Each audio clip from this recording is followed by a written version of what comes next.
আফসোস লাগে ওই সমস্ত ভাইদের জন্য যারা 12ই রবিউল মাস আসলেই সুন্নি ভাইদেরকে গালাগালি করে। কারণ কি, সুন্নি ভাইরা কিসের জন্য নবীকে এত ভালোবাসে?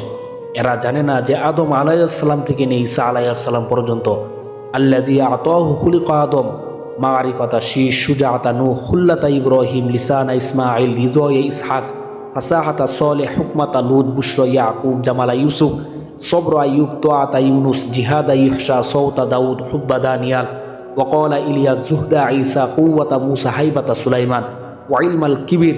আদম আলাইহিসসালাম থেকে নিয়ে ঈসা আলাইহিসসালাম পর্যন্ত সমস্ত নবী রাসূলগণ এই দোয়াই করেছে যে আল্লাহ, আপনি যদি আমাদেরকে নবী না বানাইয়া আখিরি জামানার উম্মত বানাইতেন তাহলে আমরা ধারি দেখাইতাম আর জান্নাতে চলে যাইতাম।